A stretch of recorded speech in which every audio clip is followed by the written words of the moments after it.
A change in state law is forcing campus organizations to change. We'll tell you how. Mocs line up to get vaccinated. We'll find out the potential danger in skipping a shot. I'm Kaylin McCaslin. And I'm Peyton Gortney. Your news starts now.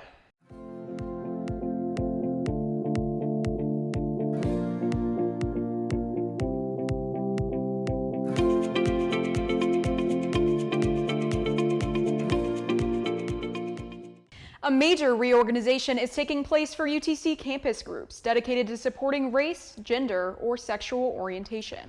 At least 3 offices are impacted. They are the Office of Multicultural Affairs, Wage or Women and Gender Equity, and PRISM, the Office for LGBTQ students. The announcement came with these details posted to the webpage for each organization.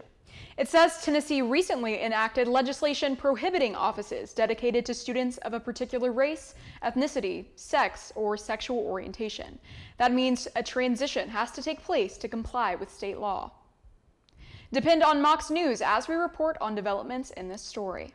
More and more places in our nation are dropping vaccine mandates. Details on the impact on that in a moment. But first, Mocs are lining up to get vaccinated against the flu. This was the scene earlier this week at Lepton Hall. Students took part in the vaccination event held by Walgreens. One of those students was Zaria Black. Well, it was part of a requirement for our program, but it's also good to stay vaccinated, just because you have to think about the people around you. If you are vaccinated, you kind of help other people out by not getting them sick as well. So just being kind and a generous person and thinking of others. Don't worry if you missed the clinic. Walgreens will return for another clinic on October 22nd through the 24th. No appointment is needed. Just bring your current insurance and pharmacy benefits card. If you don't have insurance, free vouchers will be available. Dr. Verhoff says once you get measles, it's too late to get protection with the measles vaccine.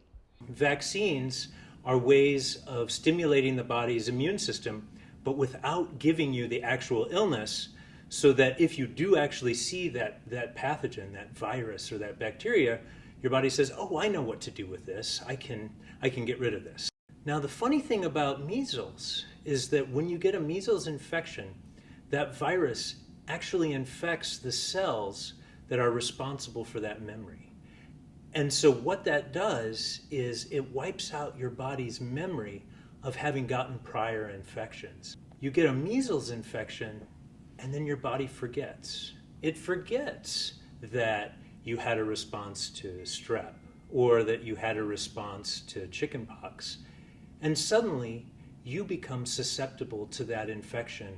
President Donald Trump praised Charlie Kirk as a great American hero. Trump and other prominent conservatives gathered Sunday evening to honor the slain conservative political activists.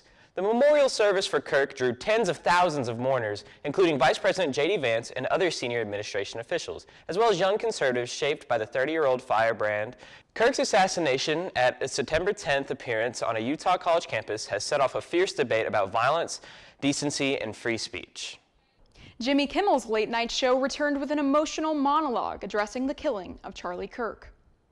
On Tuesday night, Kimmel stated he never intended to joke about the tragedy and praising Kirk's widow for her public forgiveness. Kimmel received a standing ovation, and audience members described the tribute to Erica Kirk as deeply moving. His comeback episode drew over 12 million views, surpassing his usual nightly average of 1.8 million. The controversy sparked the debate over free speech, with President Trump threatening legal action against ABC. A Chattanooga man stands charged with breaking into a student's car. 44-year-old Christopher Price was arrested this past week after an attempted car burglary on lot 47-2. That's between DeCosmo Apartments and MLK Boulevard. He is charged with an attempted auto burglary, theft of property, possession of stolen property, and aggravated criminal trespass. Maybe you've had this happen to you. You're out walking around campus after dark and you just don't feel safe. The solution is just one phone call away. It's called Operation Safe Ride, and our SD Nissensen has the details. That's right. Campus police and security officers are more than willing to give you a ride to anywhere on campus. All you gotta do is call the UTC Police Department. The Safe Ride program allows us to give students rides from 8 p.m. to 6 a.m. So we have what's called the Safe Rides program. That will get folks around campus or just around the outside of campus.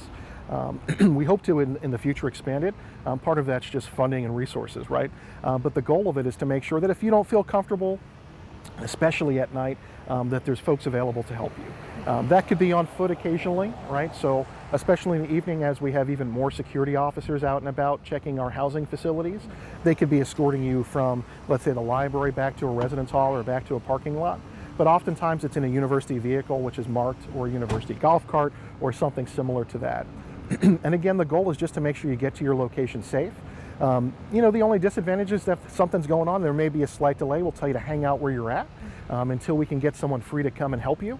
But normally it's a pretty quick process. So we encourage folks to use it. Again, we hope that in the future we'll continue to expand it. All you have to do is call 423-425-4357 or HELP. We have two hurricanes forming right next to each other. Could they merge into one and become a super hurricane? Let's find out. I'm Dean Da Silva. Let's jump into it. We got a crazy situation unfolding in the Atlantic, with two storm systems developing right next to each other. Hurricane Humberto and Tropical Storm Imelda are currently developing and intensifying quick. They are expected to travel up the American East Coast over the course of the next week. While Humberto and Imelda are not expected to merge like some people think, they're expected to affect each other's movement and strength, which makes forecasting a lot more difficult. Humberto is expected to peak at a Category 3 strength and remain out to sea. Imelda is currently forecasted to either make landfall around Charleston, South Carolina, or be dragged out to sea by Humberto. Hurricane Gabriella is also still tracking through the North Atlantic towards Europe. Gabriella was expected to peak as a weak Category 2 storm, but she unexpectedly rapidly intensified into a Category 4 monster, massively beating expectations. Gabriella is currently a Category 1 hurricane and is expected to continue weakening before eventually making landfall in Portugal.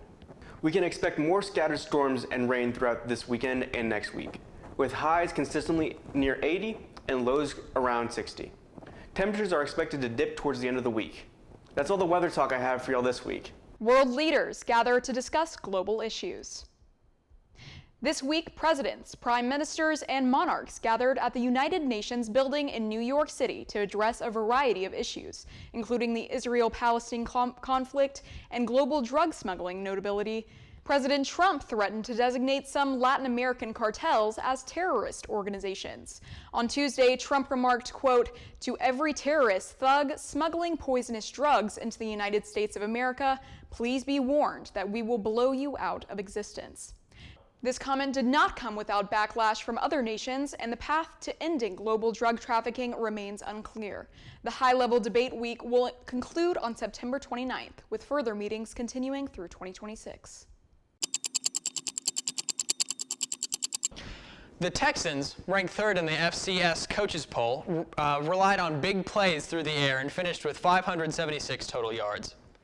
The Mocs had bright spots on the ground, rushing for 292 yards, with Camden Orth and Justice Durant nearly hitting the 100-yard mark and Durant scoring a touchdown.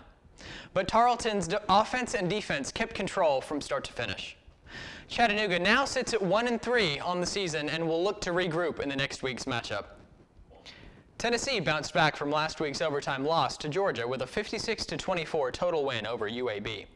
Joey Aguilar threw for 218 yards and 3 touchdowns, including scores to Mike Matthews and Chris Brazzell II. The Vols built a 42-7 lead by halftime, with Star Thomas adding both a rushing and receiving touchdown. The victory marked Josh Heupel's 40th win as head coach, and the Vols will travel to Mississippi State next week. AP's top 25 college football rankings have stayed relatively the same. Tennessee maintains its spot at 15 following their win against UAB. Indiana jumped to 11th place after their game against Illinois. In turn, Illinois dropped 14 places to 23rd place. Hey Mocs, it's time for Zoo TC. Check out the petting zoo on Chamberlain Field on Wednesday. You can pet a small Highland cow, alpaca, bunnies, and more cute animals. There will be opportunities to take photos with the animals, as well as a keepsake button. Refreshments will also be provided. That's this edition of Mocs News. Thanks for joining us. Be sure to keep up with us on our Instagram page. We're also on Facebook and YouTube. Have a good weekend. Before we go, congratulations to the UTC Wind Ensemble. They've been selected to play at Carnegie Hall in New York City over spring break. We close with a part of their performance this week.